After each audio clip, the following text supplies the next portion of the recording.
Hello दोस्तों। Welcome to my YouTube channel. मेरे प्यारे फौजी भाइयों एवं पेंशनरों, मेरे चैनल पर आपका स्वागत है। मैं आप लोगों को एक नई अपडेट आई है 8वां वेतन आयोग के बारे में, उसके बारे में जानकारी देने वाला हूं। कृपया आप मेरे चैनल पर बने रहें, छोड़कर कहीं मत जाइएगा। ज़्यादा से ज़्यादा लाइक कीजिएगा और सब्सक्राइब कीजिएगा। दोस्तों, अब मैं आपको जितने भी पत्रिकाएं हैं, मीडिया है, उसके अकॉर्डिंग के अनुसार मैं आपको जानकारी देने वाला हूं। अभी द हिंदू के अनुसार 10 ट्रेड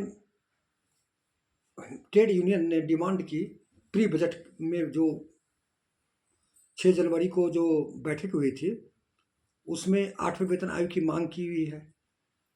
ये द हिंदू के अनुसार मैं आपको बता रहा हूँ। वन इंडिया डॉट कॉम के अकॉर्डिंग के अनुसार बता रहा हूँ। पे कमीशन की मांग के साथ साथ फिटमेंट फैक्टर की भी मांग की है, जिसमें ज़्यादा से ज़्यादा पे और पेंशन में बढ़ोतरी हो। फाइनेंशियल एक्सपर्ट पत्रिका के अनुसार मैं आपको एक बता रहा हूँ कि 50 लाख केंद्रीय कर्मचारी और 68 लाख पेंशन भोगियों को जल्द से जल्द 8वां वेतन आयोग लागू किया जाए। तो जितने भी पत्रिकाएं हैं और मीडिया के अनुसार सब कयास लगा रहा है कि 1 फरवरी 2025 को जो बजट होगी उसमें घोषणा की जाएगी। जितने भी केंद्रीय कर्मचारी हैं और पेंशन भोगी हैं, सब 8वें वेतन आयोग का बेसब्री से इंतजार कर रहे हैं। अब कुछ दिन ही शेष बचा है। आज 12 तारीख हो गई है। 1 तारीख को बजट होने वाली है। उसमें वित्त मंत्री निर्मला सीतारमण महोदया 8वें वेतन आयोग की घोषणा करेगी, जिसमें NCJCM के महासचिव श्री गोपाल मिश्रा और जितने तमाम कर्मचारी यूनियन है, वो सरकार से ज़्यादा पे और पेंशन में बढ़ोतरी करने की मांग की है और फिटमेंट फैक्टर 2.86 की मांग की है। यदि 2.86 की मांग यदि सरकार मान लेती है तो 186% की बढ़ोतरी होगी पे और पेंशन में, जिसमें आपको 18,000 से न्यूनतम वेतन 18,000 से बढ़कर 51,450 रुपया हो जाएगा और न्यूनतम पेंशन 9,000 से बढ़कर 25,870 हो जाएगी। और श्रमिक संगठन ने मांग की है कि जल्द से जल्द 8वां वेतन आयोग की घोषणा किया जाए और EPF के तहत 7,500 प्लस DA की घोषणा की जाए। बजट में जो पेंशन ले रही है 7,500 प्लस उस पर DA जो प्रेजेंट में मिल रहा है, और 10 लाख तक इनकम टैक्स की कोई टैक्स छूट दी जाए, और जो सीनियर सिटीजन और जितने भी पेंशनधारी है उसको आयकर से मुक्त किया जाए। पेंशन पर जो पेंशन मिलती है उसमें आयकर से मुक्त किया जाए, उस पर कोई टैक्स नहीं लगाया जाए, क्योंकि केंद्रीय कर्मचारी अपनी सर्विस पीरियड में टैक्स देता ही रहता है। हमेशा जितनी तनख्वाह मिलती है उसके अनुसार टैक्स कटता है।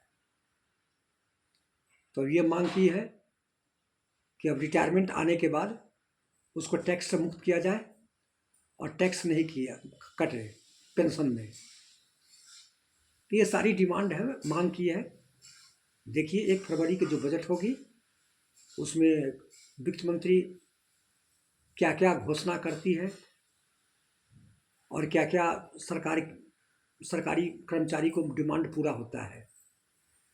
ये तो 1 फरवरी को बजट में मालूम हो जाएगा। अभी ये भी सुनने में आ रहा है कि कुछ पत्रिकाएं और कुछ मीडिया के अनुसार कि 8वां वेतन आयोग नहीं आएगा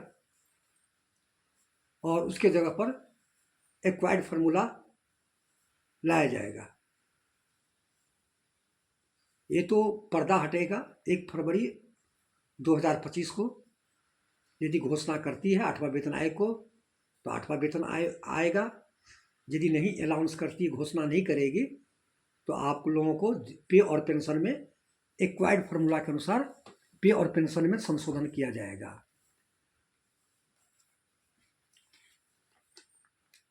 तो इंतज़ार कीजिए, क्योंकि जितने भी कर्मचारी संगठन हैं सारे डिमांड प्रधानमंत्री, वित्त मंत्री, केंद्रीय सचिव सबके पास लेटर लिख दिया है और डिमांड बोल दिया है। अब इंतज़ार है 1 फरवरी 2025 का। उसमें वित्त मंत्री महोदया क्या घोषणा करती है और क्या लाती है और क्या डिमांड पूरा करती है और क्या गिफ्ट देती है, ये तो आने वाले ही समय बताएगा।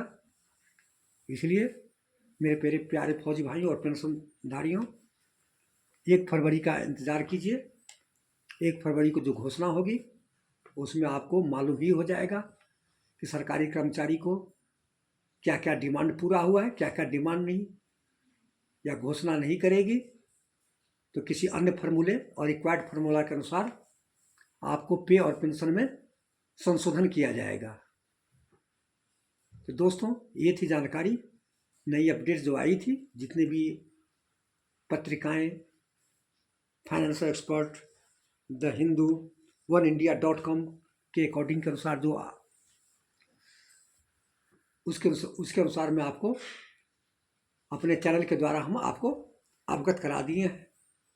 कृपया ज़्यादा से ज़्यादा लाइक कीजिएगा और सब्सक्राइब कीजिएगा और 1 फरवरी का इंतज़ार कीजिएगा। और 1 फरवरी आने से पहले तमाम मीडिया चैनल वाले तरह तरह की अटकलें लगाती रहती है कि हो सकता है कि मांग पूरा डिमांड करेगी या नहीं करेगी, एक्वायर्ड फार्मूला। ये तो वक्त ही बताएगा और वक्त का ही इंतज़ार कीजिए, समय का। इसके बाद जो सारी पर्दाएं जो है वो सारी हट जाएगी 1 फरवरी को। क्या लागू करेगा, क्या नहीं लागू करेगा।